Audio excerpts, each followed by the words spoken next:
네, 8월 26일 수요일 정례 브리핑을 시작하겠습니다. 오늘 0시 기준 국내 발생한 신규 환자는 307명입니다. 이 중 수도권의 신규 환자가 229명으로 국내 환자 수의 약 4분의 3을 차지하고 있습니다. 강원과 전남에서도 환자가 다수 발생하여 수도권 외 지역의 발생도 78명으로 전국적인 확산이 계속되는 상황입니다.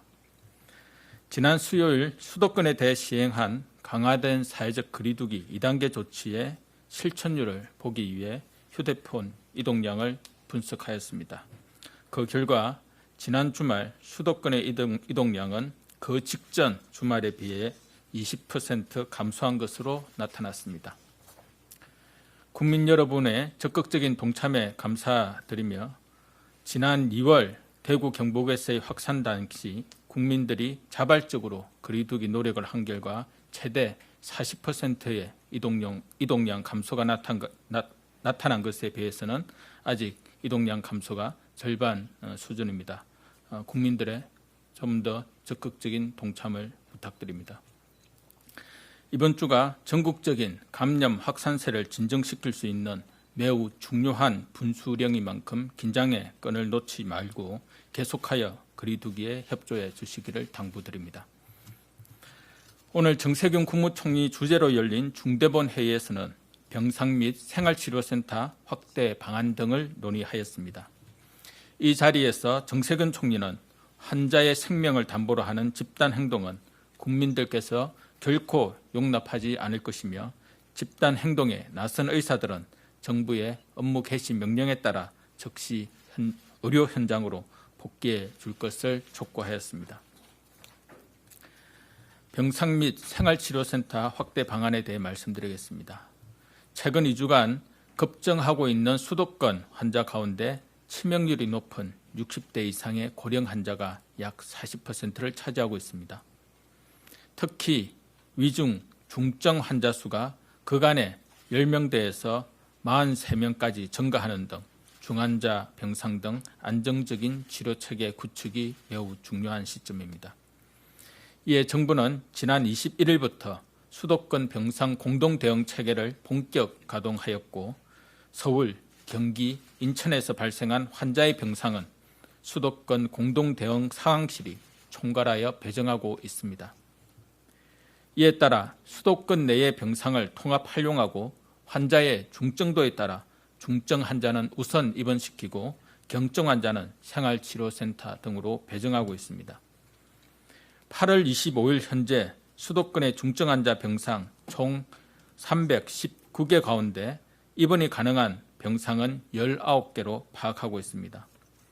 감염병 전담병원 병상은 총 1,705개 가운데 425개가 병상이 가용하나 경기도는 24개 병상만 가용한 상황입니다. 생활치료센터는 8월 25일 기준 8개 시설 총 1,744명이 정원이며 현재 입소가 가능한 인원은 618명입니다. 다만 코로나19 중환자의 경우 이들을 즉시 입원 치료할 수 있는 중증 환자 치료 병상이 턱없이 부족하다는 현장 전문가들의 의견이 있었습니다. 이러한 현장 의견과 함께 앞으로의 환자 발생 규모를 예측한 것을 토대로 중환자 병상을 선제적으로 확보해 나가고자 합니다. 매일 300여 명의 신규 환자가 계속 발생할 것을 가정하여 중앙임상위원회에서 분석한 결과 9월 3일까지 중증 환자가 최대 130명 발생할 것으로 예상하고 있습니다. 우선 수도권 소재 상급 종합병원을 통해 이달 말까지 36병상을 추가로 확충하고 병세가 호전된 환자는 중등증, 경증 병상으로 전원 조정함으로써 중환자 병상을 즉시 확보하겠습니다. 또한 9월 중순까지 추가적으로 40병상을 확보하겠습니다.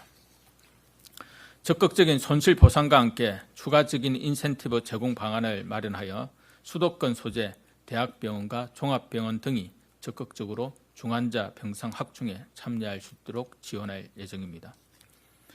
한편 중등증 환자를 위한 감염병 전담병원은 9월 5일까지 총 1770병상이 필요할 것으로 예상합니다. 현재 가용병상을 제외하면 745병상이 추가로 필요한 상황입니다. 이는 수도권 내 전담병원의 재지정, 전담병원의 병상 확충, 병상 공동 활용이 가능한 권역의 확대 등을 통해 총 781병상을 추가로 확보하여 대응할 계획입니다.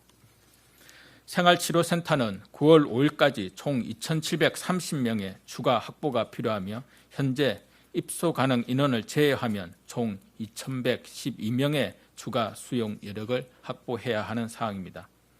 행안부 협조를 통해 이번 주까지 4개소 1,010명 입소 가능한 시설을 신규 개소하는 한편 다음 주 중반까지 3개소를 추가 개소하여 총 15개소 4천여 명까지 입소 정원을 확보할 것입니다. 의사단체 집단 휴진과 관련하여 말씀드리겠습니다.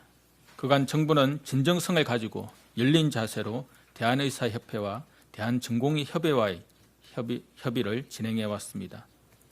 수차례 의과대학 정원 조정을 포함한 주요 보건의료 정책에 대하여 모든 가능성을 열어두고 대화를 해가자고 제안하였고 코로나19 감염 확산이라는 이 엄중한 상황에서 의사단체의 집단행동 중단과 협조를 요청하였습니다.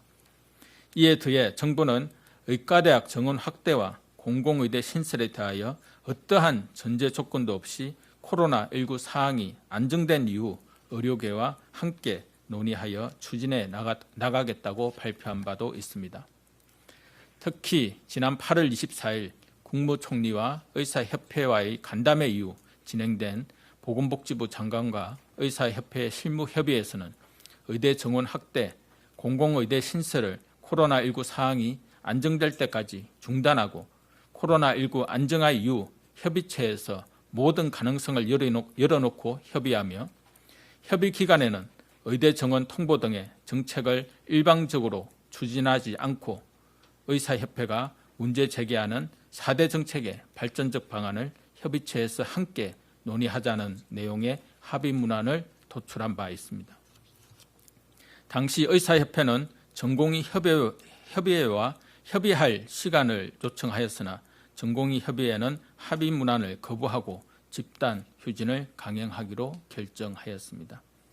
결국 의사협회도 어렵게 타결한 합의문에 대한 동의를 철회하고 집단 휴진을 계속하기로 하였습니다. 이와 같이 정부는 엄중한 코로나19 상황을 고려하여 수차례에 걸쳐 양보와 대화를 위한 노력을 하였으나 의사협회와 전공의협의회는 정부 정책을 철회하거나 원점으로 재검토하자는 주장만 반복하다가 결국에는 이미 상호 동의한 합의안조차도 번복한 상황입니다. 또한 국민의 생명과 안전을 위협하는 집단 휴진을 강행하였습니다. 협의 과정에서 입장을 번복하고 집단 휴진을 강행하기로 한 대한의사협회와 대한전공의협의회에 심히 유감스럽게 생각하며 코로나19로 인해 힘든 시간을 견디고 계신 국민들께 걱정과 불편을 끼쳐드린 점 매우 송구하게 생각합니다. 정부는 오늘 8시를 기하여 수도권 소재 수련병원의 전공의와 전임의를 대상으로 즉시 환자 진료에 복귀하라는 포괄적 업무 개시 명령을 발동하였습니다. 수도권 수련병원의 응급실과 중환자실을 위주로 근무 여부를 확인하고 개별적 업무 개시 명령 후 이행 여부를 조사할 계획입니다. 이후 수도권의 수술, 분만, 투석실과 비수도권 지역까지 개별적 업무 개시 명령을 단계적으로 확대할 계획입니다. 이를 이행하지 않을 경우 3년 이하의 징역 또는 3천만 원 이하의 벌금이 부과되며 면허 정지나 취소 등의 행정처분이 가능한 점을 알려드립니다.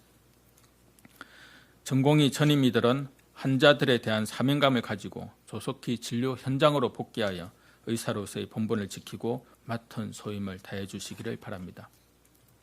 정부는 국민의 생명과 안전을 보호하기 위하여 집단 휴진에 대하여 법과 원칙에 따른 엄격한 조치를 시행할 것입니다. 하지만 엄중한 코로나19 위기 상황에서 국민과 의료계 모두가 불행해지는 불필요한 갈등과 소모적인 다툼은 지양할 것입니다. 대한의사협회와 대한전공의협의회는 하루빨리 집단 휴진을 중단하고 대화와 협의를 통한 문제 해결에 나서 주시기 바랍니다. 정부는 의료계와 지속적으로 대화할 것이며 국민의 걱정과 불편을 해소시키기 위한 모든 가능한 노력을 다할 것입니다. 오늘과 내일 태풍 바비의 북상에 따라 강풍과 호우로 인한 위험이 예상됩니다. 이에 따라 야외 텐트형 선별진료소를 일시 철거하거나 결박하도록 조치하고 있으며